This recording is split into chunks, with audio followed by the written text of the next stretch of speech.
After finishing Act 2 of Clair Obscur, we are told about the Riders by Clair. Not in detail by any means, but we know they exist, and they have powers all their own. The first thing we hear about the Riders is how they used Alicia to burn down the house of the Descent family. The only son in the family, Verso, sacrificed his life to save her, but Alicia was left scarred and with a burned up throat. We aren't given much details beyond that, so it's theory videos until then. So how did the Riders use Alicia to start the fire? Was it as simple as inviting a rider into the house and then they just dropped a Molotov? Or was it something else? What if the riders are capable of using whatever they write down to induce hypnotic suggestion? And if so, does it only apply to things they handwrite on? Do their powers work on typewriters? Because this game takes place at least in the 1890s. They're using typewriters. What's their beef with the painters that they'd use a 16-year-old girl who would set her up to burn the whole family? Matter of fact, who was the rider who screwed with Alicia? I don't think we got a name. The whole time I thought it was Simon. Sandfall is keeping info about the writers in microscopic breadcrumbs, and I can't wait to find out why. The writers used you against us once before. They won't hesitate to use you again. Starting with the handwritten theory, they write something down and maybe it just happens. They put fire on a piece of paper and the paper just goes ablaze. Provided that's how it works, what if they write something like, "I am a donkey"? How would that affect the piece of paper?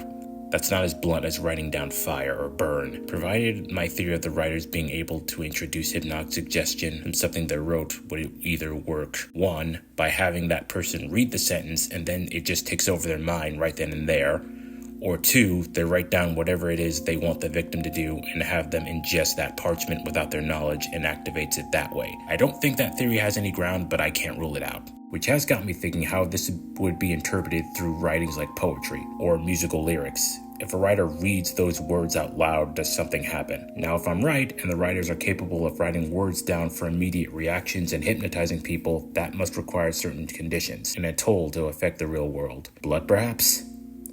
Would blood affect the potency of their magic? We haven't seen what happens when the painters put blood on the canvas, or someone else's. The writers only got inside the house because of Alicia. Actually, let me rephrase that. I'm still going on the notion that prior to the fire, Alicia was interacting with a single writer and not a group. One person would be enough to get the fire started, but going back to hypnosis, they could have used that to make Alicia start the fire. Why do that? Why a fire? If this game takes place in the 1890s or early 1900s, they would have guns. Handguns. Unless they didn't just want to burn the family. They wanted to burn all the paintings too, which I'm sure wouldn't hurt their cause, but the painting worlds have no effect outside the canvas. Then again, Renoir said himself that he and Aline were pushing the very boundaries of creation itself. If the painters were getting strong enough to bring their creations outside of the canvas, and they could overtake the writers in a few generations, then I can see them going for the paintings. We haven't seen proof that painters' powers can affect the outside world, but they're fighting the writers somehow. Can the writers create universes inside books? If so, does it have to be handwritten to do so? Now we know the painters can create their own multiverse, and inside their canvases they have the power of gods. They are, however, far from that. If a painter stays too long inside their own canvas, their physical body will die, and I think their mind deteriorates too.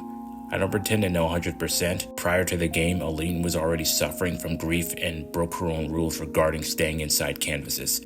Something she drilled in Renoir for most of their lives. She saved him once. So even if you create whole kingdoms, city-states, whatever have you inside, you would not be able to stay in there to rule your subjects for more than probably 100 years. But what price do the writers pay, if any? What if there's a writer with his whole book series locked away in a library because if you open it up, you're trapped in that world forever? Now, as far as being able to create worlds like the painters, I hope so. I really hope so. I'm a mixed bag when it comes to art, but writing I can dedicate to.